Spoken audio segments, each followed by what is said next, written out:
فبالضبط ده اللي لازمًا تعمله مع المواد بتاعتك.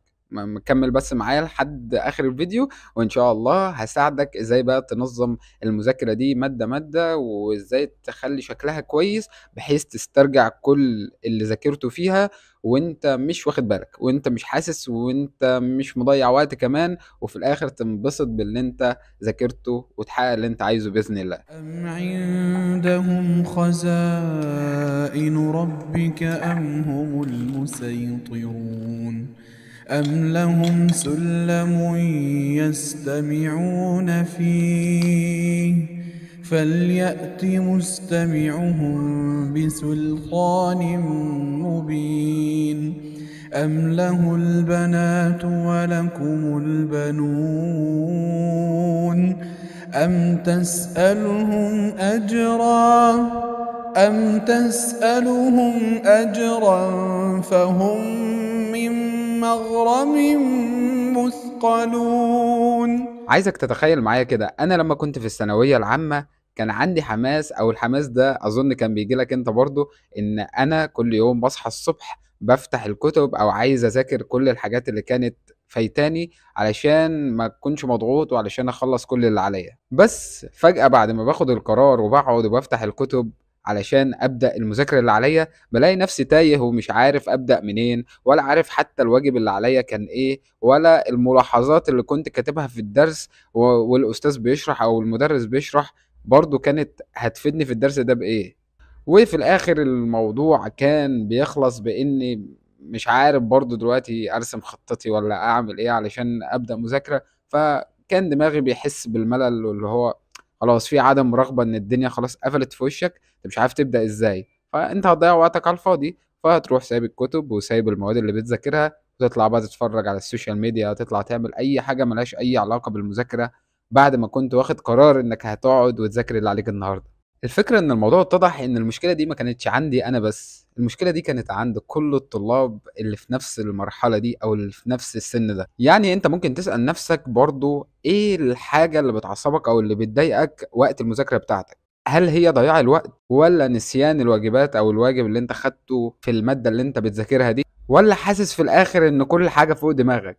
كلنا عدينا بالمرحلة دي وما زلنا بنسأل نفسنا ازاي ننظم الوقت بتاعنا، واطلع من اليوم بتاعي كده حاسس ان انا عملت ولو حاجة واحدة بس ارضي بيها ضميري، علشان طبعا اتخلص من تأنيب الضمير واني ما بعملش اللي عليا، وان الكل شايفني ان لازم ادوس ولازم اذاكر ولازم اعمل كل اللي عليا علشان اوصل للكلية اللي بحلم بيها واشتغل الشغل اللي بحلم بيه. فقعدت مع نفسي كده وفكرت ايه هي المشكلة وازاي احل المشكلة دي علشان افيدك وافيد نفسي برضه. فالواحد اكتشف ان عدم التخطيط بيضيع علينا فرص كتير جدا، مش بس في المذاكرة او مش بس في الثانوية العامة، لا في كل حاجة، شغل جديد، في مهمة انت ماسكها في الشغل بتاعك، ايا كان الحاجة اللي انت بتعملها لو فيها سوء تخطيط للأسف انت بتبقى ماشي عشوائي. اه بتعمل نتيجة وكل حاجة، بس احيانا انت ما بتحسش برضو بالنتيجة اللي انت عملتها او بالمجهود اللي انت عملته. فالاحساس بتاعك حتى بعد ما خلصت الحاجة اللي عليك، اللي هو ما فيش رضا بانك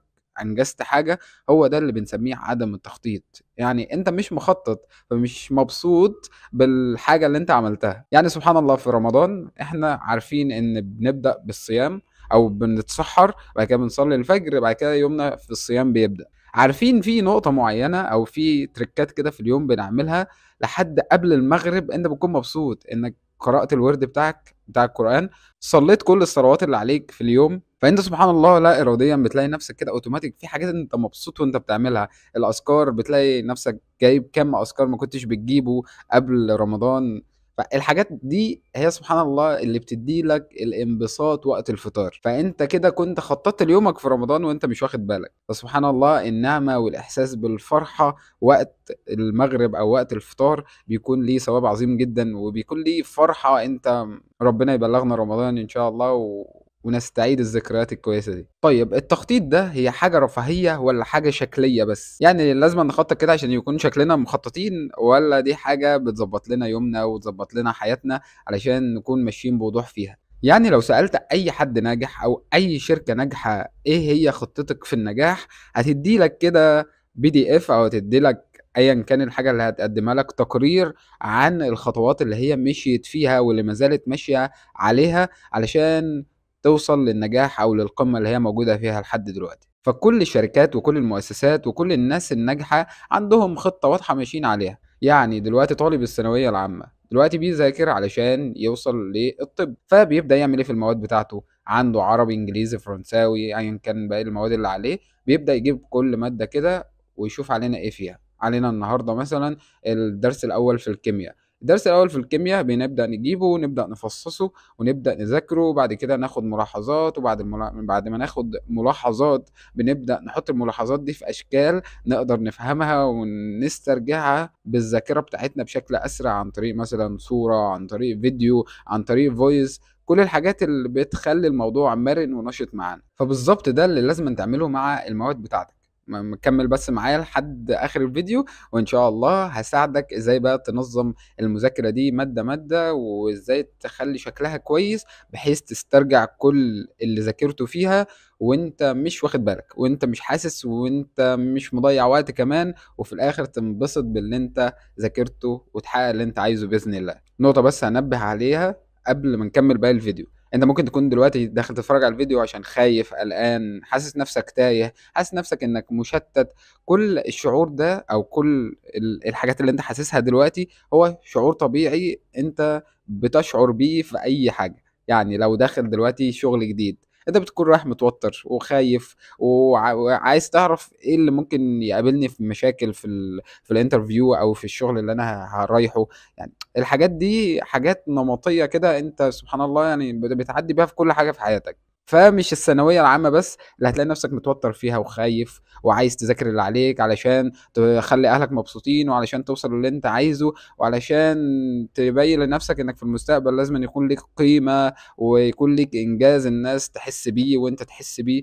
فالحاجات دي ان شاء الله حاجات مع الوقت بنعديها، وبإذن الله هتوصل للي انت عايزه. كل حاجة مكتوبة لك، ربنا سبحانه وتعالى من قبل ما تتولد او من قبل ما تتخلق هو كاتب لك انت هتمر بايه في حياتك. ففكك من حته ان الثانويه العامه هي الفصل في حياتك وان هي نقطه التحول. كل الكلام ده والله العظيم ولا ليه اي لازمه ولا ليه اي قيمه، وانت نفسك بعد ما تكبر او بعد ما توصل لسن معين، وبعد ما تخلص جيشك وتخلص أو بعد ما تكبر عموما، يعني هتتمنى والله انك ترجع يوم من ايام الثانويه العامه اللي كنت مكبر فيها الموضوع او حاسس ان الدنيا قد كده. فكمل معايا. المنصة طبعا اللي هنستخدمها النهاردة هي منصة نوشن. هسيب لك البيج او الصفحة اللي انا عاملها في اللينك تحت الفيديو، تقدر تدخل عليها على طول وتستخدمها من غير ما تتعب نفسك خالص. يعني مش عايزك تبذل اي مجهود، أنا عايزك بس ايه، تاخد الخطوات العملية على طول بعد ما تتفرج على الفيديو ده.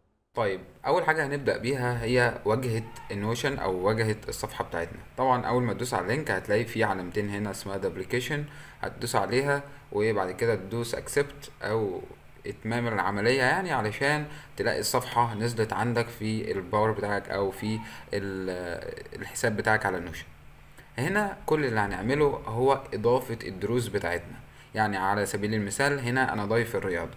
طيب لو عايز اضيف مثلا ماده زي الكيمياء علشان ابدا مذاكره فيها، هاجي هنا على كلمه نيو بيج وهدوس عليها، هيجيب لك هنا كلمه نيو بيج. هنكتب مثلا هنا اسم الماده، تكتب اسم الماده تاني. هنيجي ننزل تحت هنا وندوس على كلمه اسم الماده. هنا يجيب لنا التيبل دي او المكان اللي هنبدا بقى نحط فيه الدروس بتاعه الماده اللي هنبدا نذاكرها. يعني انا عندي مثلا اول درس في الكيمياء العناصر مثلا. حالة الدرس ده دلوقتي انا لسه ما بداتش فيه. طيب لو انا بدات في الدرس ده، هاجي عند الدرس كده ادوس على لم ابدا واجي على كلمه اذاكره الان، بحيث ان انا اعرف ايه الدروس اللي انا بذاكرها دلوقتي وايه الدروس اللي خلصت. يعني انا دلوقتي خلصت مثلا درس العناصر، فاجي ادوس على هنا وادوس خلصت مذاكره او كومبليت. طيب انا دلوقتي بقى عايز اخش في الدرس ده عشان ابدا اخد ملاحظاتي وابدا اذاكر الدرس ده بعينه. هنا طبعا مكتوب ملفات بي دي اف. لو عندك اي ملف بي دي اف عايز تضيفه بتدوس في الخانة هنا وتدوس على تشوز ا فايل بي دي اف او الحاجة اللي انت هتذاكر منها، وتقدر تضيف تاريخ المذاكرة. لو دوسنا هنا على المكان الفاضي تبدأ تختار بداية تاريخ المذاكرة بتاعت الدرس ده كان امتى، او نفتح الدرس، نفتح تاني كده وهنيجي عند كلمة اسم الدرس وندوس عليه. طبعا ده بشكل اوتوماتيك هتلاقيه في كل الصفحات. هنا هتلاقيني سايب لك حاجة اسمها لينك فيديو لشرح الدرس. هنا بقى نعمل ايه؟ انا مثلا درس العناصر ده في مدرس معين على اليوتيوب بيشرح الدرس ده كويس جدا وعايز اذاكره. انا لو رحت ذاكرته من على اليوتيوب احس ان مشتت في فيديوهات كتير في الصفحة، فممكن ايه عيني تروح هنا ابدا اتلهي عن المذاكرة. فبروح افتح اليوتيوب، هاجي هنا ادوس عليه واخد اللينك بتاعه، اخد اللينك بتاعه. بعد كده ارجع لهنا ادوس على embed link واروح حاطط اللينك بتاعه هنا الفيديو. هلاقي الدرس جه هنا قدامي اهو، وابدا بقى ادوس على تشغيل او اشغله قدامي. هنا طبعا عندك الملاحظات، ودي الملاحظات الخاصة بالدرس اللي انت هتكون موجود فيه دلوقتي. الواجب اللي المفروض هتحله على الدرس ده بالظبط. الاسئلة هنا ممكن اسئلة الدرس او الاسئلة اللي واجهت فيها مشكلة ومش عارف تحلها، فبتبدأ تحطها في المكان ده. لو عايز طبعا تاخد ملاحظات وانت بتتفرج على الفيديو والصفحتين يكونوا جنب بعض بحيث انك تكتب وانت بتشوف، هتيجي عند العلامتين دول وتدوس عليهم، وبعد كده تدوس على open inside page. هتلاقي هنا الملاحظات فتحت اهي على الجنب، وهنا الفيديو فتح معاك في الجنب التاني علشان تبدأ تسجل الملاحظات بتاعتك. طيب دلوقتي خلاص احنا كده خلصنا، عرفنا الدرس بنقدر نضيفه ازاي. لو رجعنا كده عند دفتر الطالب الذكي هتلاقي عندك مادة الكيمياء ظاهرة هنا. طيب لو عايز تخليها فيها صور زي كده، هتيجي تخش هنا، بعد كده تدوس على add cover change cover، وبعد كده على unsplash، وتكتب هنا بقى study، تكتب ايا كان الحاجة اللي ليها علاقة بالمادة بتاعتك، وتختار الصورة علشان تبدأ تظهر معاك هنا زي ما انت شايف كده بالظبط. هنا برضو حاجة هتساعدك هي فكرة التقويم. هنا لو جيت بالظبط كده هتلاقي النهاردة اهو في الحاجات اللي انت ضفتها، طبعا هو التاريخ بيتضاف اوتوماتيك. هتلاقي عندك النهاردة انت ذاكرت رياضة وكيمياء، او المواد اللي انت ضفتها. الكيمياء والرياضة كان الرياضة الساعة 2 والكيمياء الساعة 5. وهنا برضو تقدر تضيف المواد اللي انت عايزها. لو دوست على اد هنا تقدر تضيف المادة برضو اللي هتذاكرها النهاردة، عشان الموضوع يكون منظم ومترتب معاك. بس كده تقدر ترتب دروسك وتبدأ من دلوقتي علشان تاخد خطوة إيجابية جدا في حياتك. طيب في شوية حاجات دلوقتي بعد ما خلصنا الشرح طبعا على نوشن، في شوية أخطاء. الأخطاء دي أنت ممكن تقع فيها بقصد أو من غير قصد، بس المهم تكون عارفها برضو علشان تكمل. وانت بأي نفسية بقى، نفسيتك كويسة أو مش كويسة، المهم إن شاء الله تكمل. أول مشكلة ممكن تقع فيها هي الإفراط في ترتيب المواد وترك المذاكرة نفسها. يعني انك تاخد وقت بقى تجيب كل مادة وتكتب كل الدروس وتكتب كل حاجة في الكتاب علشان لما تيجي تبدأ فيها تكون الموضوع جاهز. يعني لا، يعني ابدأ حط درسين مثلا، الدرسين ذاكرهم وقشطة تمام عاوي كده. المرة الجاية تضيف درس جديد، والمرة اللي بعدها تضيف درس جديد. مش لازم انت تحط كل المواد بتاعتك في نفس اليوم على نوشن. تاني حاجة هو زي ما قلت لك، خصص بقى لنفسك 5 دقايق. ال5 دقايق دول تقدر تحط فيهم درس جديد علشان تذاكره بكرة. يعني لو عندك مذاكرة عربي بكرة، خد من وقتك 5 دقايق بس، خش هتكتب اسم الدرس وبعد كده تحط التصنيف بتاعه واسم الأستاذ أو أيا كان المواد اللي أنت هتستخدمها في مذاكرتك للمادة دي، علشان تاني يوم تبدأ تدخل تذاكر الدرس على طول. النقطة التالتة هي عدم الالتزام بالخطة أصلا، وهو إنك خلاص نظمت دنيتك وعرفت إن النهاردة هتذاكر إيه وبكرة هتذاكر إيه، فجي يوم أنت مذاكرتش حاجة فيه أو خطتك باظت فيه. فده طبيعي، يعني كمل زي ما أنت بالظبط. انقل الحاجة اللي ما اتذاكرتش لليوم اللي بعده، والحاجة اللي في اليوم اللي بعده اللي ما اتذاكرتش لليوم اللي بعده، وهكذا. بس أهم حاجة اخلص من نقطة التسويف، ما تخليش الموضوع عندك طبيعي. يعني لو حصل مرة مرتين تلاتة تمام قشطة، وكمل زي ما انت، مفيش اي مشاكل. ايه النقطة الرابعة او المشكلة الرابعة اللي ممكن تقع فيها؟ هي الشعور بالاحباط، ان هو برضو ممكن تذاكر وتلاقي نفسك مش فاهم. ده الطبيعي. انت لو اتفرجت على الفيديو اللي فات اللي هو بتاع قاعدة 20 80، هو انك او تركز على 20% من الحاجات في المادة اللي عليها 80% من الدرجات. يعني الأسئلة أو الدروس اللي عليها تركيز كبير جدا من المدرسين، واللي في آخر السنة أو في الامتحان بتلاقي 80% من الدرجات عليها. لو استخدمت الأسلوب ده مع نوشن بإذن الله إن شاء الله يعني هتلاقي نتيجة كويسة جدا. فما تنساش تتفرج على الفيديو هتلاقيه على القناة. آخر حاجة وأهم حاجة هي الاعتماد الكلي على التطبيق. حاول تخلّي جنب التطبيق بالضبط هو النوت بوك. يعني النوت بوك دي حاجة أساسية لازمًا ولا بُد إنها تكون معاك في فترة الثانوية العامة، وحتى يا عم بعد فترة الثانوية العامة. أنا معايا نوت بوك أيام ما كنت في الجيش، أيام ما كنت في الجامعة، أيام ما كنت في الثانوية. كل الكلام ده كله أو كل الحاجات اللي متصلة بالإنترنت مع النوت بوك هي البديل بتاعها. حتى أنا في التليفون بتاعي لو قدر الله لو حصل له أي حاجة، أنا مسجل الأرقام في نوت بوك بحيث إن أنا أقدر أرجع لها، وبحيث إن أنا في أي وقت مش معايا تليفوني مزنوق، التليفون فصل شحن، أقدر أوصل للي أنا عايزه عن طريق أي حد. فالموضوع مش هيكون رابطني. فخلي برضو حتة تخطيطك لمواد دراستك أو تخطيطك لحياتك في نوت بوك كده حاجة تقدر تستخدمها وتتحرك معاك في أي وقت أنت عايزه. وبس كده يا صديقي، ده الفيديو بكل بساطة، ونختم بمقولة: من أطال النوم سبقه القوم. كل واحد بيشوف كم التحديات اللي عدى بيها لما يكبر، وبيحاول انه يبص بصة كده توريه منظوره وقتها كان عامل ازاي في الفترة دي. فبنسبة كبيرة جدا لما تكبر ان شاء الله هتفتكر الايام دي. والله حتى اصعب ايامي انا في الجيش كنت بفتكر الايام وبقول ايام كانت كويسة، مع انه وقتها او لو دخلت نفس الايام دي تاني الموضوع كان صعب. فسبحان الله يعني هي الدنيا بتمشي كده، يوم صعب ويوم سهل، يوم صعب ويوم سهل، لحد ما توصل للحاجة اللي انت عايزها بإذن الله. وافتكر ان مفيش حاجة بتتعمل ببلاش، ومفيش اي حد بينجح كده وخلاص. يعني خلينا نسميها وخلاص. فبالتوفيق يا بطل كده ان شاء الله.